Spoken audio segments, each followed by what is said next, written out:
East Asian nation is? It is located in the south of the Korean Peninsula.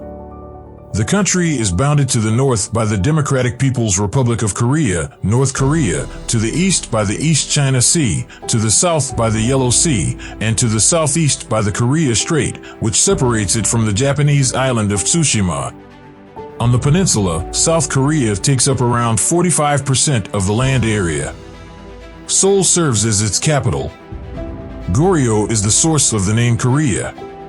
The ancient kingdom of Goguryeo, which was regarded as a significant force of East Asia at the time, originally used the term Goryeo as a shortening of its name in the 5th century.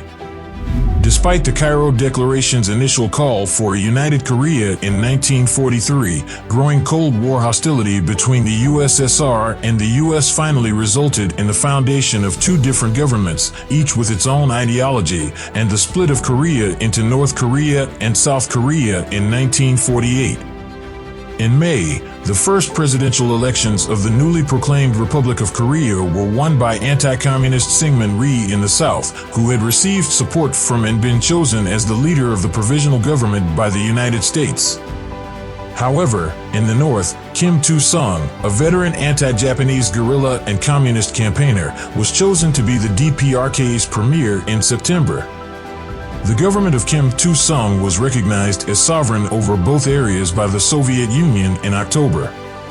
The UN stated that Rhee's administration was the only one of its kind in Korea, was based on elections which was observed by the Temporary Commission, and had effective control and jurisdiction over that section of Korea where the UN Temporary Commission on Korea was able to monitor and advise.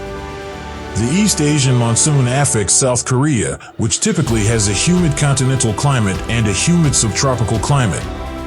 Precipitation is greater in the summer during the brief Jangma rainy season, which runs from the end of June to the end of July. The inland area of the country experiences severely harsh winters, with minimum temperatures falling below 20 degrees Celsius 4 degrees Fahrenheit. In Seoul, the average January temperature ranges from 7 to 1 degree Celsius, 19 to 34 degrees Fahrenheit, and the average August temperature ranges from 22 to 30 degrees Celsius, 72 to 86 degrees Fahrenheit. The southern coast has colder winters than the inner mountains, which experience far colder winters. In most regions of the country, summertime temperatures can approach 30 degrees Celsius 86 degrees Fahrenheit, making it uncomfortably hot and muggy. The four distinct seasons of South Korea are spring, summer, autumn, and winter. Winter typically lasts from mid-November to late March, summer typically lasts from mid-May to early September, and spring typically lasts from late March to early May.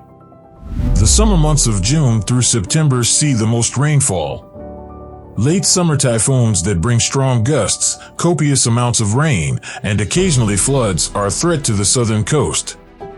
From 1,370 millimeters, 54 in Seoul to 1,470 millimeters, 58 in Busan, the average annual precipitation varies. The green-based economic strategy represents a thorough transformation of South Korea's economy, accounting for roughly 2% of the GDP of the country. A national bike network, solar and wind energy, fewer oil-dependent cars, support for daylight saving time, and widespread use of ecologically friendly technologies like LEDs in electronics and lighting are just a few examples of the greening initiatives. In order to save energy, the nation, which is already the most wired in the world, plans to create a national next-generation network that will be 10 times faster than broadband infrastructure. From 2012 to 2022, there will be a renewable portfolio standard program with renewable energy credits. If only because certificates are often valued in terms of 1 megawatt-hour, quota systems benefit big, vertically integrated plants and international electric utilities.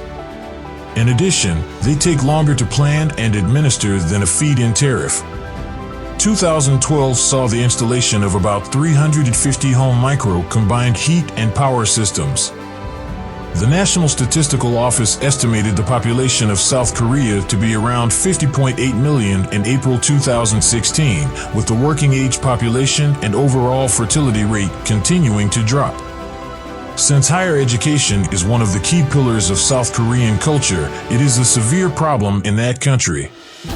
South Korean families place a high value on education because it is essential to advancing one's socioeconomic standing in society and is frequently a source of pride for families and South Korean society at large. A highly developed transportation system crisscrossing South Korea includes high-speed rails, motorways, bus lines, ferry services, and air routes. The toll roads are run by Korea Expressway Corporation, which also provides amenities along the way. Popular tourist destinations in South Korea frequently reflect modern ideals onto historical cultural assets, or vice versa. Traditional features are incorporated into contemporary spaces. They provide Koreans with priceless cultural history and lively living environments, as well as acting as a jumping-off point for foreign visitors to the country. Village Hanok. There are several distinct kinds of Hanok villages in South Korea. A Hanok hamlet has recently gained popularity as a new tourism destination for people who want to see traditional Korean wooden dwellings rather than the modern Hanok construction.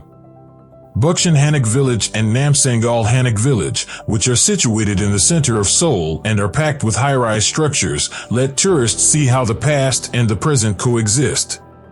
Jeonju Hanok Village, the largest Hanok area in South Korea, is made up of roughly 625 traditional tile-roofed homes as well as Hanoks that have undergone modernization. This hamlet is one of the most well-liked tourist attractions for enthusiasts since it offers traditional activities like a tea ceremony and a hanji-making program in addition to being a cultural product for sightseeing. In addition, while not as big as Jeonju Hanok Village, Gwanghwamun Hanok Village in Cheongcheongnam-do, Gangnam-ojukian Hanok Village in Gwanghwamun-do, and Yeonggam-gyeoram Hanok Village in Jeollanam-do are nonetheless big enough for tourists to explore Korean culture. Seonjeojang House at Gangnam, Gwanghwamun-do, which was a typical upper-class mansion during the Joseon period and is not a Hanok village, also offers tourists a chance to experience traditional Korean houses. The descendants continue to live in this historic home that dates back 300 years. Moonlight Palace Tour. A royal palace, a crucial tourist destination in Korea, has significantly different feelings at night and during the day. During the day, visitors swarm to the castle to take in the serene and peaceful ambience. The palace has a different atmosphere when shrouded in darkness. Different pleasures are added by the ominous acoustic effects and subdued lighting. Royal palaces have recently started to become new nighttime attractions as a result of those appealing qualities becoming known through social networking sites. The four main palaces in Seoul, Gyeongbokgung Palace, Cheonggyeok Palace, Cheongjeon Palace, and Deoksugung Palace, as well as Hwaesong-haegung Palace in Suwon, are among the royal palaces that are open at night. The availability of tour programs varies each royal palace. However, if they are, reservations must be made via the website. Square in Gwanghwamun. Between Gwanghwamun Gate and Sejongmaro Junction, a sizable square known as Gwanghwamun Square can be found in the middle of the street. The 2009 opening of this public open space involved turning a road into a park. Gwanghwamun Square was totally recreated as a historical and cultural area for people with the goal of returning the central street of Seoul with its 600-year history to its population. This was created to offer a beautiful perspective of the surrounding natural beauty, including Gyeongbokgung Palace and Bugaksan Mountain, with the sculptures of King Sejong and Admiral Lee Sunshin being exposed to the public.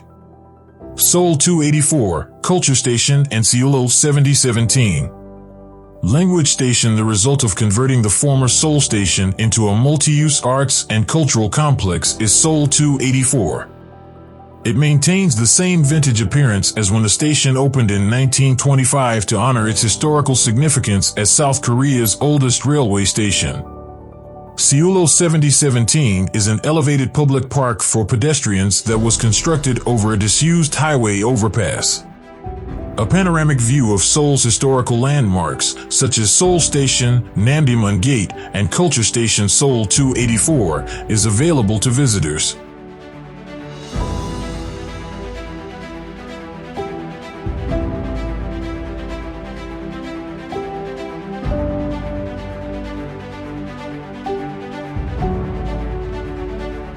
That was for today. Thank you for staying with us. Don't forget to like our video and subscribe to our channel.